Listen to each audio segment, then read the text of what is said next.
about poor performance of our economy. Some people saying that that is, in fact, the fault of capitalism. And so we've tried to address that issue in the question, in the book. So the book actually spends most of its time talking about specific public policy issues and what the solutions to those issues might be. And by my nature, I'm an economist. I've worked in the legislative branch. I've worked in the White House. A lot of what I have done is to try to find solutions to public policy questions. But what I'm actually going to talk about today is much more is the beginning of the book, which is how we believe business needs to play a role if we're going to be successful. So CED's founders, as I mentioned, they were the captains of industry of their day. They were very much believers in the capitalist system. They thought that a market system of allocating values was the right way for the US economy to advance. And what I'd like to do is just to give you a little bit of background to that. If you go from that time forward, for many years, really through about another quarter century to about 1970, capitalism has proven itself as the best mode of economic organization. Incomes have grown substantially all around the world. Poverty has been enormously reduced since the end of World War II. A man known as the historian of the Cold War, John Lewis Gaddis from Yale, wrote a book. It's his history of the Cold War, and he says that the decisive advantage, the reason why the Cold War was won by the West, was the success of the Marshall Plan.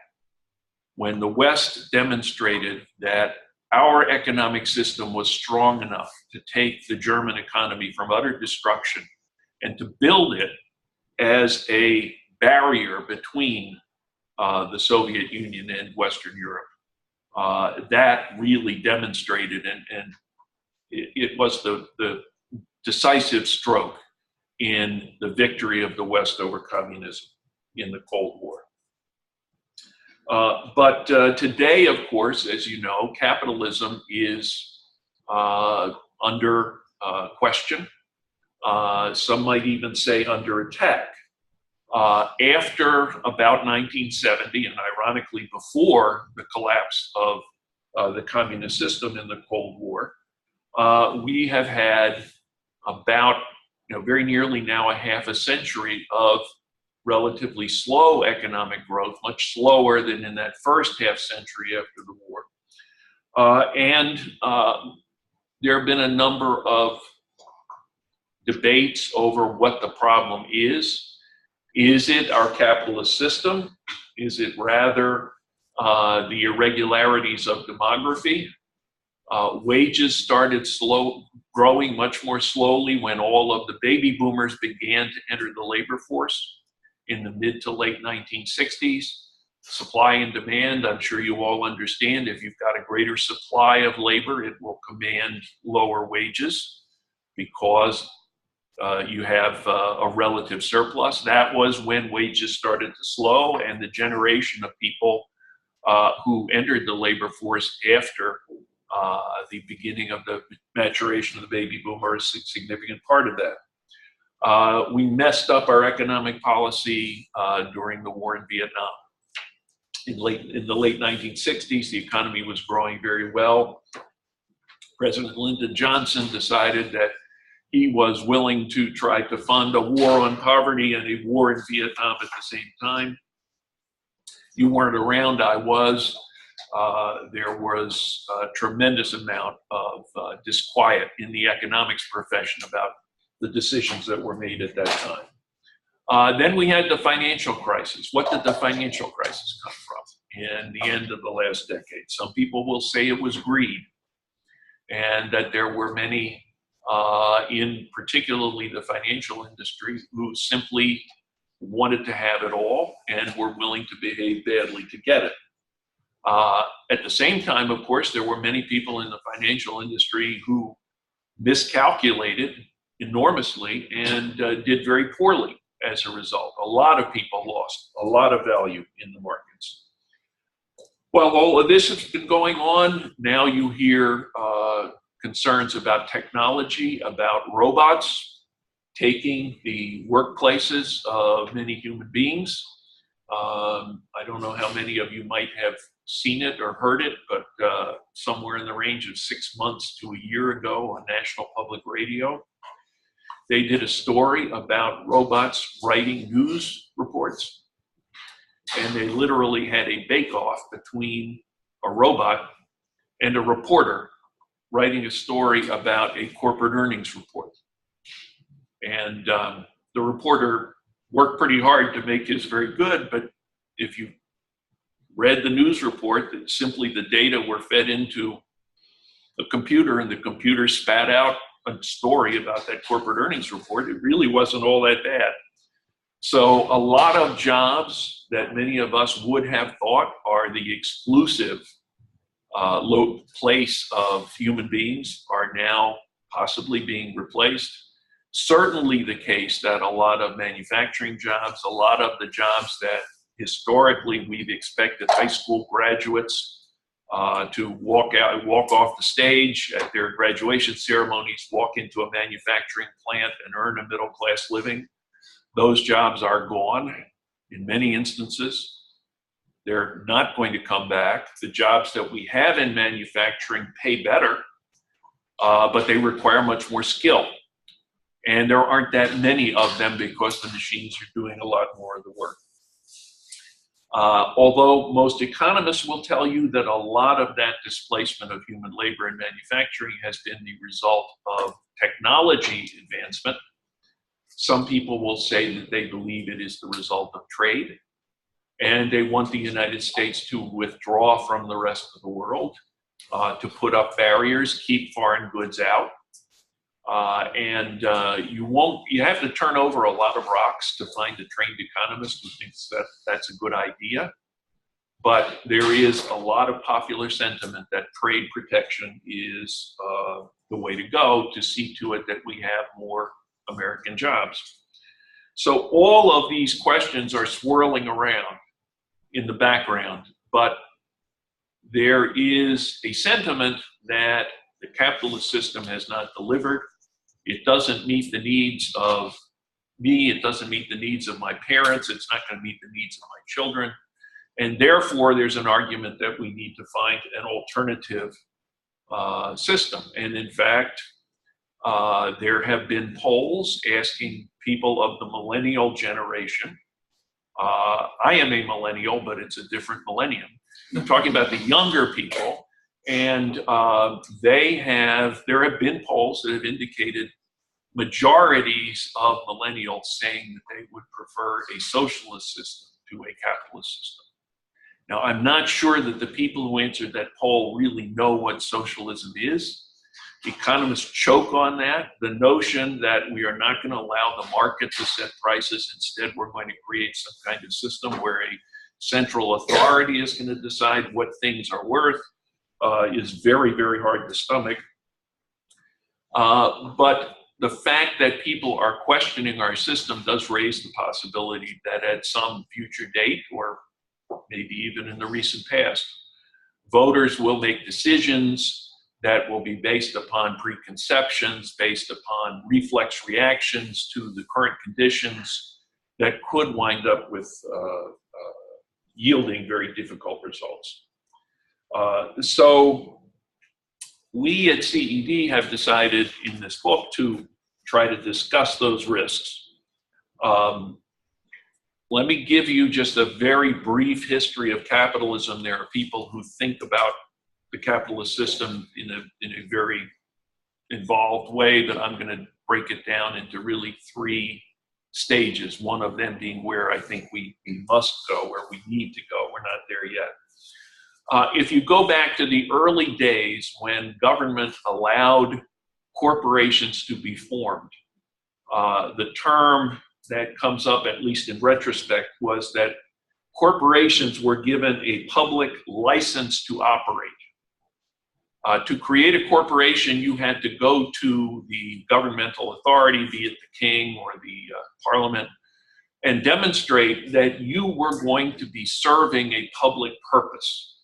And as a result of your pursuit of that public purpose, so that you could do that, you needed to have the opportunity to solicit funds from a range of owners. You needed to be able to sell shares to the public, and you needed to be able to retain earnings. And there were instances historically where corporations had their licenses lifted when it became the perception of the powers that be that the firm was no longer following its public purpose. But that evolved over time through a number of stages, and we eventually got to the point where a noted economist, Milton Friedman, made a very categorical statement saying that the purpose of the firm is to maximize shareholder value, period.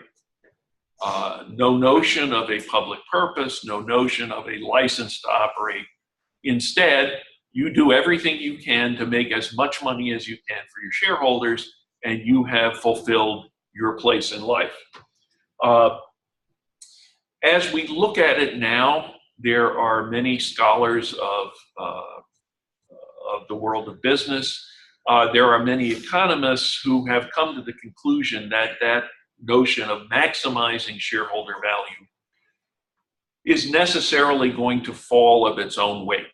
And the reason why it will, there are different philosophical arguments about it, but as an economist, what strikes me as inevitably flawed there is no sense of time. If I'm supposed to maximize shareholder value, when? If I own a firm and I want to maximize shareholder value today, I will fire all the workers, I'll sell the furniture, I'll sell off all the inventory, and that will maximize earnings today, but it certainly does not serve my shareholders in the future. It does not create enduring value.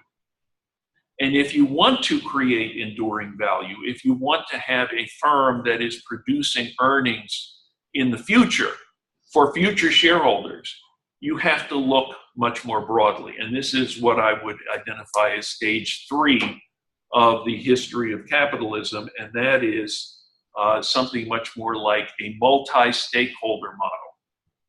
It's when the firm takes into account, looking forward, the importance of, for enduring value, the need to make sure that you have taken care of the needs of your customers, your employees, your owners as well. So you have CEO, my colleague Steve Odland always reminds, and then you can go one step further and you can get another C and an E, and you can get the community and the environment. And if you want the firm to be able to generate value in the future, you need to take care of all of those stakeholders in the firm, not just the owners, but also the employees. You want to have your employees become more efficient and do a better job tomorrow than they did today. Remember the silly metaphor that I raised a moment ago. If you want to maximize profit today, you will, by necessity, not invest. What is an investment? An investment is making a purchase that is going to deliver higher earnings in the future.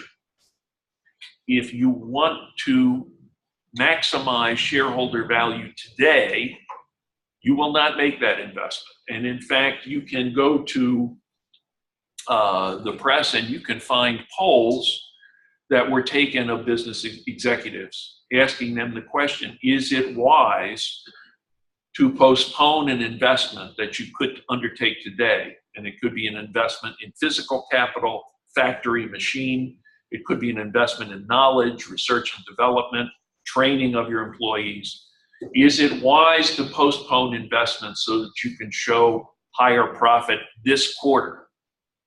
And executives will overwhelmingly say no. Then you ask them, have you made decisions to postpone investments so that you could show higher earnings this quarter? And 70% of them say yes. So in effect, they are saying that there are aspects of the system that influence them to make decisions that they do not believe in retrospect are really the sound decisions for the future of the business.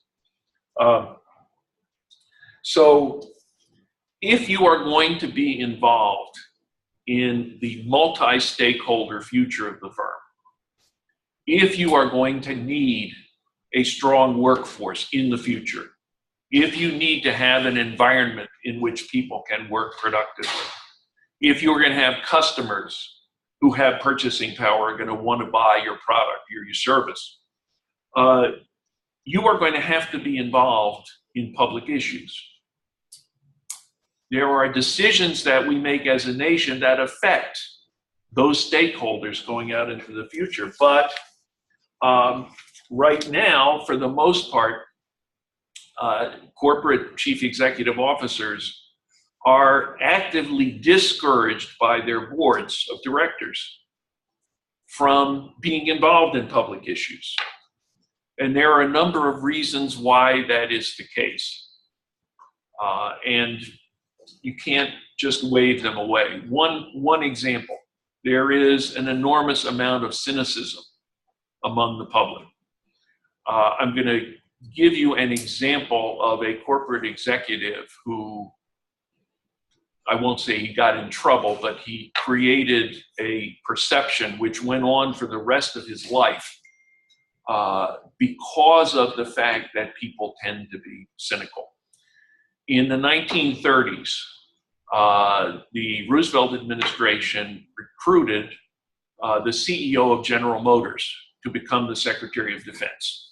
His name was Charlie Wilson. They called him Engine Charlie because his focus in the automobile industry was improving the engine in the car.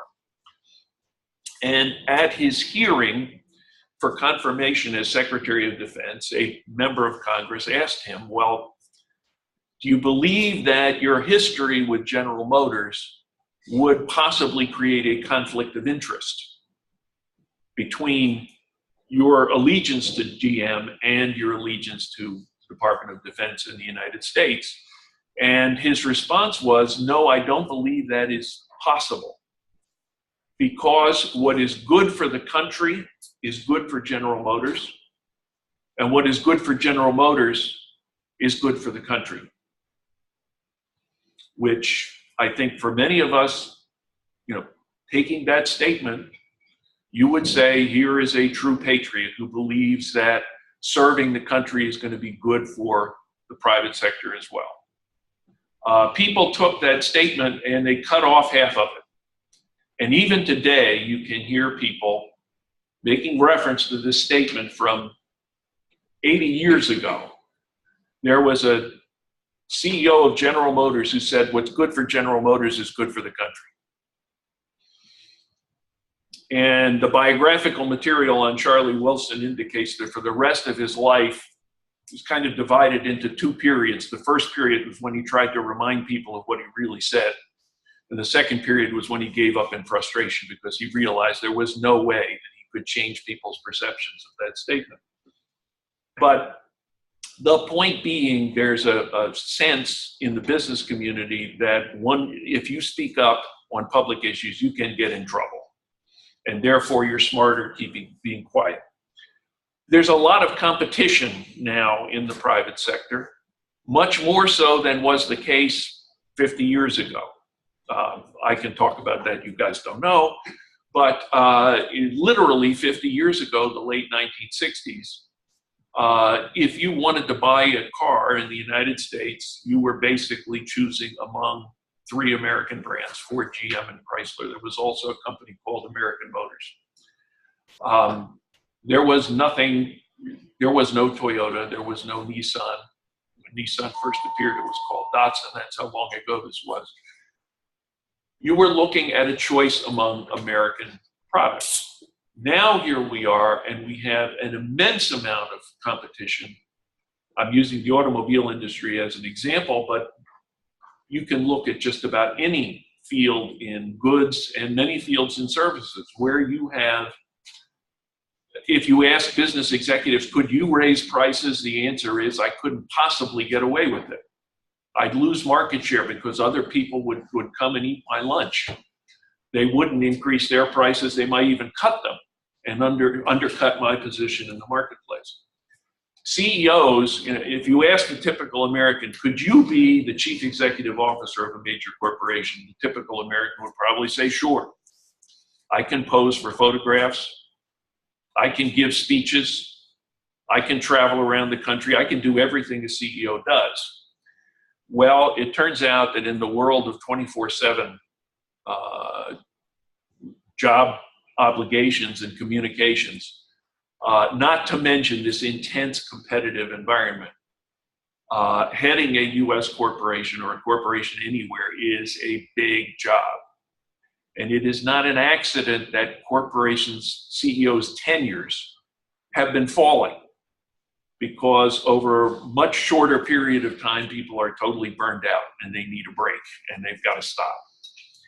And as a result of that, it is harder for a corporate leader to build up the persona to communicate with the public and with the public sector. I mentioned the kinds of backlash that people in business can have. Let me just raise a couple of recent historical examples. You may remember a story about Target making a corporate contribution to a political action committee near their headquarters, which I believe is Minnesota, if I'm not mistaken. And it turned out that this political organization, whose major focus was policy of government towards business, had in the past taken positions with respect to people's gender orientations in a more conservative direction. So Target was attacked, and people said they were going to boycott Target on the grounds of this political position that Target's management had taken. On the other side, some of you might recall, I think it was almost 2 years ago, Starbucks came up with its Christmas cup. And it did not have religious symbols like snowflakes or whatever it was that some people from a conservative perspective were looking for in a Christmas cup to drink coffee. This Starbucks cup didn't have. It was a very simple design. And as a result, you had conservatives saying they were going to boycott Starbucks.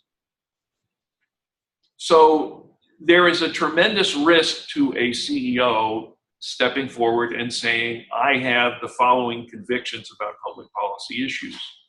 And I believe that we need collectively to work to try to solve these issues for the benefit of everybody, because you have reflex reactions from one political extreme or the other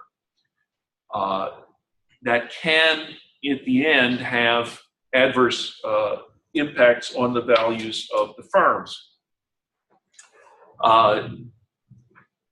And let me just mention one thing to try to set up my conclusion for all this. The CEO of Starbucks he's one of those rock star CEOs. If he wants to have all of the spotlights and the cameras focused on him, he can do it. And he can do it very quickly. He also has very strong convictions about public policy issues, and I'm sure he believes that his views are the right views.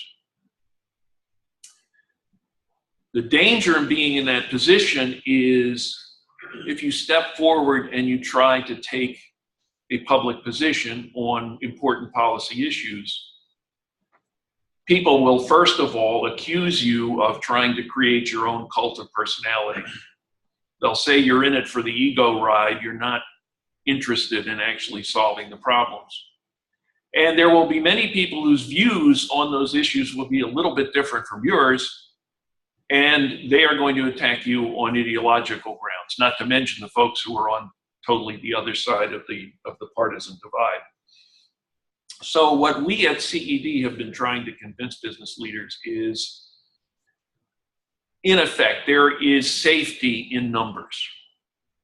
If business leaders are willing to get together, if they are willing to try to find consensus on important policy issues, even where they do not totally agree, and if they are willing to link arms and to speak to the public together, you diffuse a lot of those risks. You take the risk of the allegation of the ego trip out of the picture. You are not dealing with a specific set of specific ideological orientation to which people might react adversely. And you might also give the public an example of adults speaking to one another and trying to reach a consensus and agreement in a respectful way, even where they don't agree on everything. And as I always say, I've been married 47 years. My wife and I don't agree on everything. There are no two people who agree on everything. Every solution to a public policy problem that we reach going forward is going to require negotiation and consensus, even before you start thinking about how you get 60 votes in the Senate. So we are trying to encourage business leaders to get together and to come to agreement on public policy issues, demonstrate that they are able to work in a contentious environment in a respectful way and come to conclusions that can be good for everyone. Now, one of the principles of our organization is bipartisanship. And when we're talking about finding solutions to public policy issues, one thing that we need to think about is what bipartisanship means. It does not mean R plus D over 2. It is not a simple-minded, you go first, you take healthcare, I'll go second, I'll take tax reform. We have very complex public policy issues. As a result of the evolution of the world, the globalization of the economy, the opening of borders, instantaneous flows of finance and information from one end of the world to the other. It's a different world. The problems are more complex. And as a result of that, the solutions are going to be much more complex too. I wore my blue jersey. If you read my bio, there's no question on which side of the aisle I stand. However, I will tell you that in my own experience, I have come to the conclusion that on most issues, you will find valuable ideas on both sides of the aisle. And the question is finding ways to bring those ideas together in a way such that we can not only have a consensus, but also have better public policy. Let me give you one example. We're now talking about tax reform. I know Republicans who believe that if there is anything that government thinks that business ought to do, we have to create a tax subsidy for it. Business is so stupid, they will not invest unless we create an investment tax credit. And as a result, they wind up stepping all over the workings of the market system in which they ostensibly believe. Some people would argue that if, in fact, the way to create value in a firm is to undertake physical investment, the market will tell you that that's the right thing to do and business people will do it. So the argument then becomes, and you'll hear this phrase over the course of the debate over tax reform, broaden the tax base, get rid of the tax subsidies and the tax incentives, and lower the tax rates so that businesses have an investment, a reason to locate here in the United States. The United States will be a good place to earn profit because the tax rate is competitive. Now you tell that to Democrats, and Democrats will say, low tax rates favor the rich. And therefore, we need higher tax rates to create the distributional result that we want. Those Democrats tend not to understand that when you eliminate the tax subsidies, you are increasing the tax liabilities of the people who have high incomes. And you can reduce the incomes, leave them no better off, but at the same time create incentives for them to do business here in the United States. A friend of mine with whom I served in the Clinton administration said in frustration a couple of years ago, and I've never forgotten the words, he has to deal with a number of people from the left end of the political spectrum. And he says he cannot understand how people can love jobs and hate the people who create them. We have to find a way to work together. And tax reform, if done properly, and the model that I would commend to you is what happened in 1986. Tax reform is a way in which we can do that, and everybody can wind up better off. Second example, healthcare. People on the Republican side of the aisle say that they want a healthcare system that operates through market forces. And so what they want to do is to give people cash if they need it and tell them, okay, you go out and find a physician who is going to work with you on a particular healthcare issue. And you tell the physician what service you want to receive. You're taking charge of your healthcare. I think that's nuts. People do not hire doctors because they already know what the remedy is. People hire doctors because they don't know what the remedy is, and they want somebody who has studied all his life to be able to choose the remedy. However, we do need market forces. And so an alternative to that approach is to give people the resources to choose among healthcare plans. And the difference there is you can choose a healthcare plan at an annual open season. For those of you who are employed, you probably are experienced, have had some experience with coming to the end of the year and having the opportunity to change healthcare plans. You can do it when you are at peace. You can think about what the alternatives are. You can do research.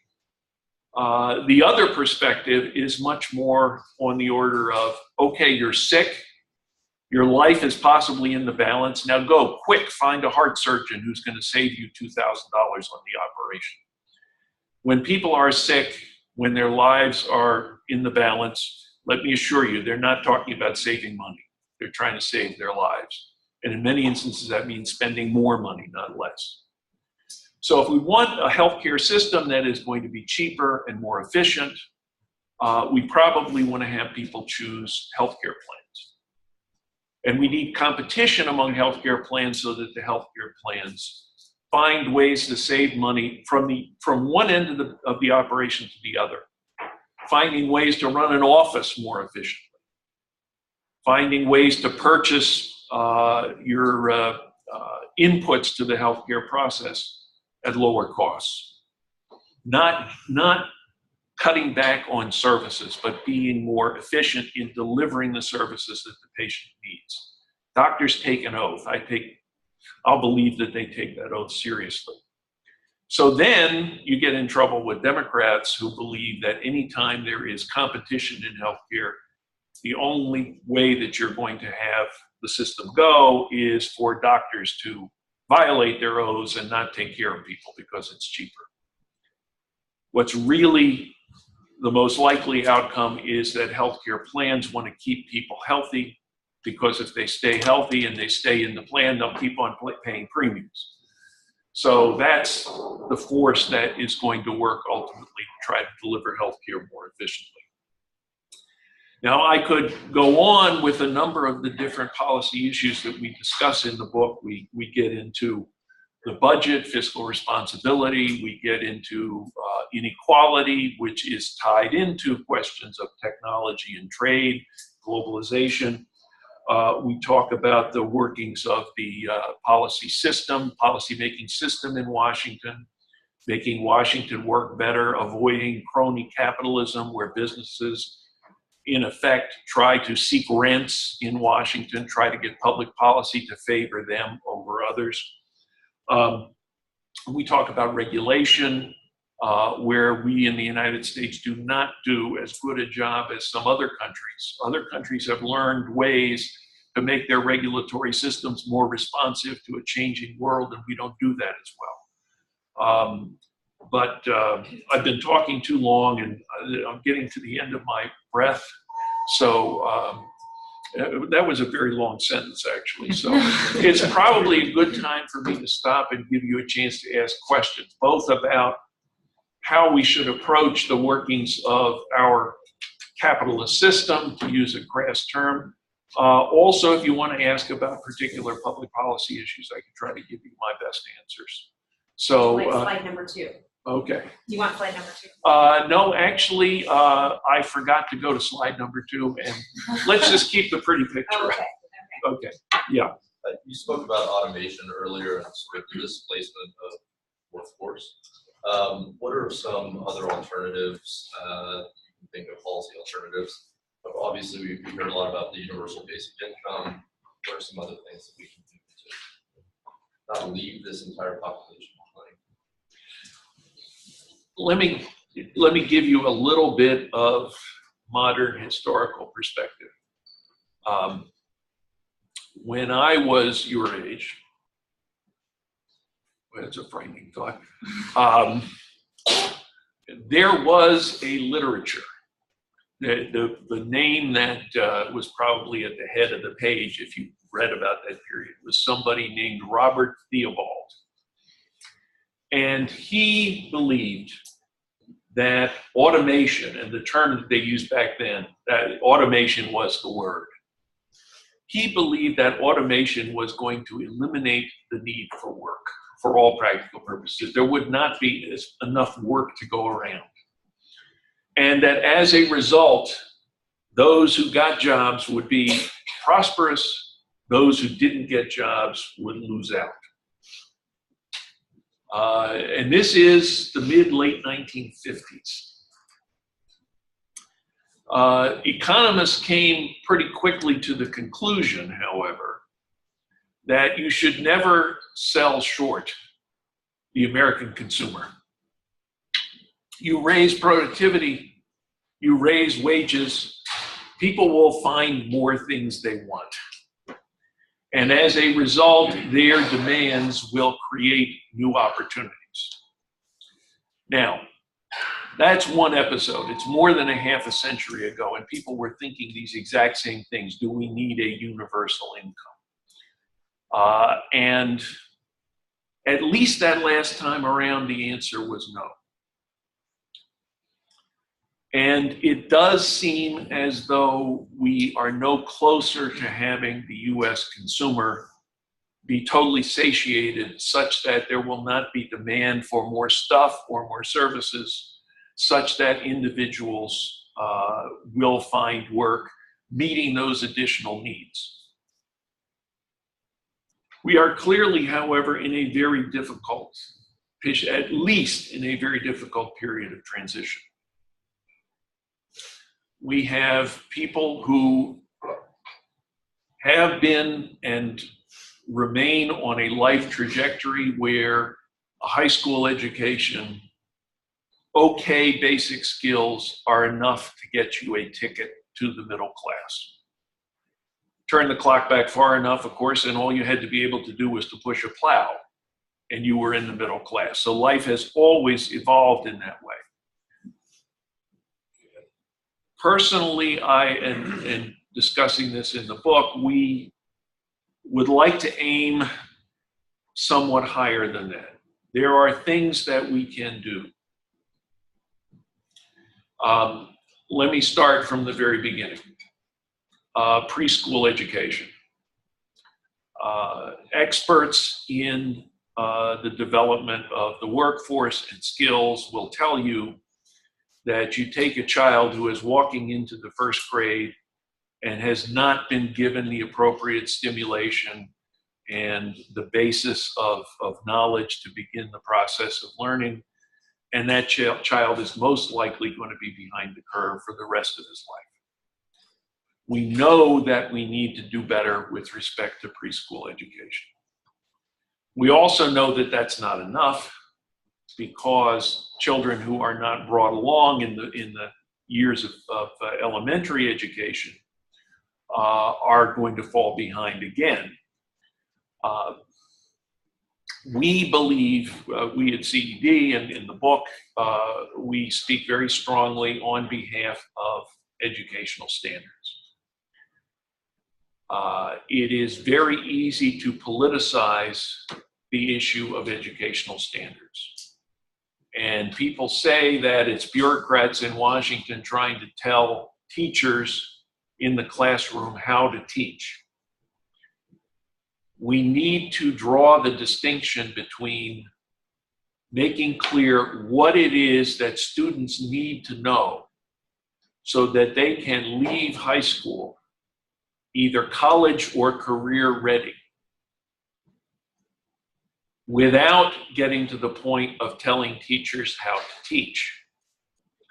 Standards and curriculum are two different things, and we need to draw that distinction. We need to have a national conversation in a respectful way to make clear that saying that at the end of the third year a child should have these skills is not to say, you teacher, here's how you do it. Here are the words you may say. Here are the words you may not say. And unfortunately, we've gotten to the point where we are not having that respectful dialogue in this country. You can look at some states where, in effect, what has been done is to take the idea of national standards without substantive change, take the label off it, put another label on it that is specific to the state, and go back and say, here are our standards, and the voters say, oh, great, that's fine, these are ours. They're the same as the national standards, but they just have a different nameplate on them. If we weren't wasting so much time, we could do a much better job at improving K-12 education. From the 12 level going forward, we have a number of adults who started college. And for one reason or another, in many instances it was money, in some instances it was other things. But they left school, they now have jobs and they have families. And it would be very difficult for them in practical terms to find a way to complete their college educations. And yet, in many instances, they would be much better off if they could. So we refer to these people as non-conventional students. We need to do a much better job of creating institutions that can serve those non-conventional students so that they can advance their education. In some instances, that will be through completion of a degree. In other instances, it will be picking up specific skills that do not add up to a degree, but enable the person to be in better stead going out into the workforce and trying to find a good paying job. So there's research going on in that area of finding ways to look at an individual student or potential student, determining what that student's aptitudes and skills are, and helping to guide that person into the fields for which that person has the greatest competency. So there's an essential competencies buzzword, which buzzword sounds demeaning. I wouldn't say that. I think it's potentially a very important area for investment in our development of educational skills. Employers can play a very important role in that. So, for example, we have encountered some employers. Cindy Cisneros, who's in the other room there, did some research on this in this area, working with employers and educational institutions in 4 cities around the country. We tied together the employers finding ways to communicate to educational institutions what it is that the skills that the employers need. The educational institutions very often, historically, have kind of sat apart from employers. Not all their fault, but employers have not talked to educational students and vice versa. There have been polls of leaders of educational institutions and business leaders asking, are the graduates coming out of our educational institutions well suited for the world of work in today's complex world? The educational institution leaders say absolutely, they're ready, willing, and able. The business leaders say hell no. And the differences in percentages of opinion are enormous. So one thing that we have to do is we have to get business leaders, employers, and educational institutions talking to one another. The educational institutions have got to find ways to build up the skills of people who are already employed. And that means not only creating courses that communicate the information, but also organizing them in such a way that the people can do their jobs while they're also going to school. We've talked to business leaders who, very often have Ivy League pedigrees, and when they think about taking care of their the educational system, they go back and give money to their alma maters.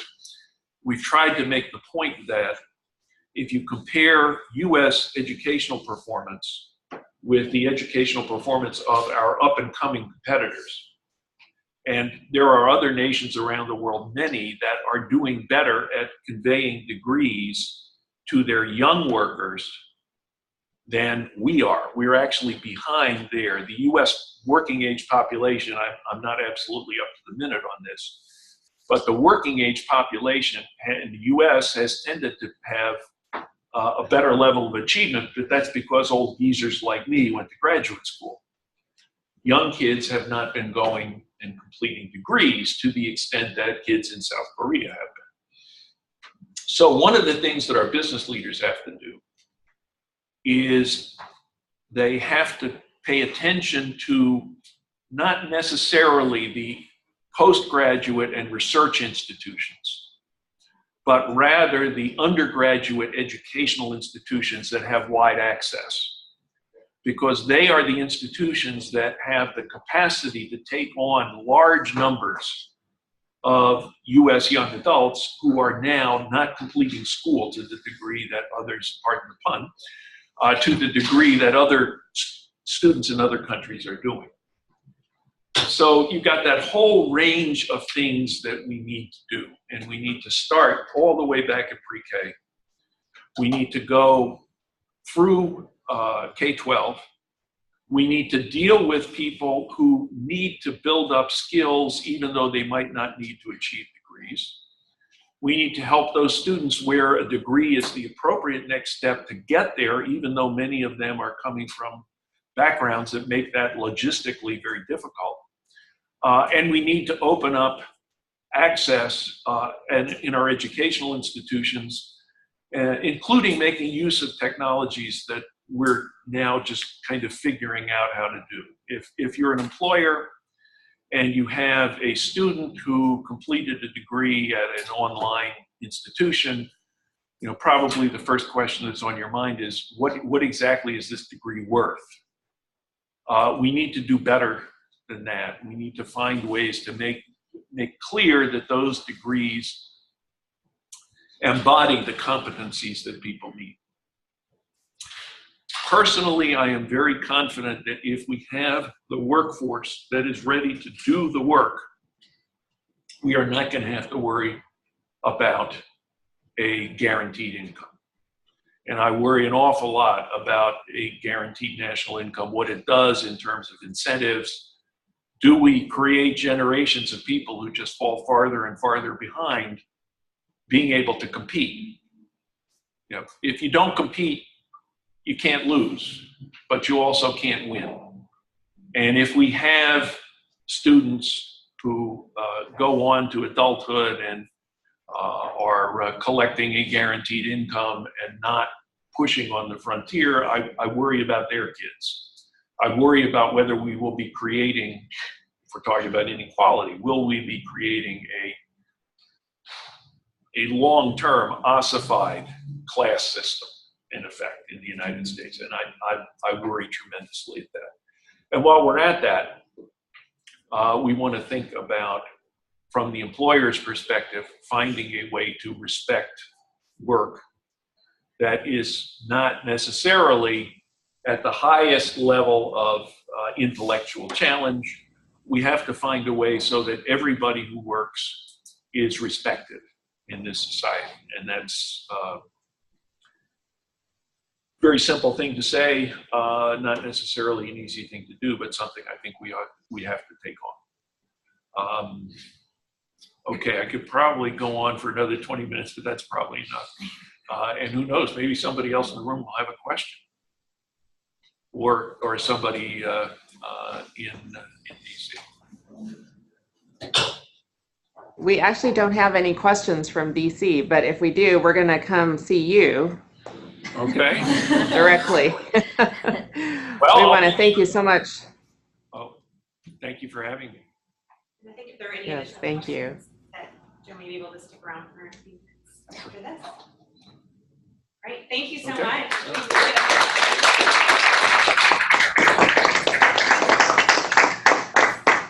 Any other materials that you'd like? If you have any questions about the Archer Center, Christine and I are both here, and obviously questions about policy, or we really, really appreciate you being here. Thank you.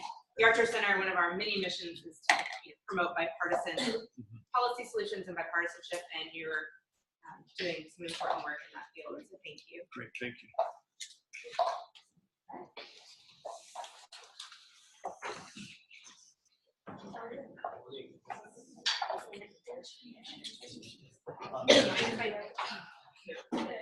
Okay.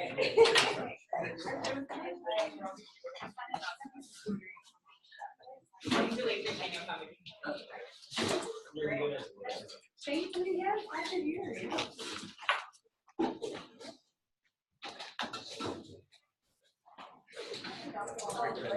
thank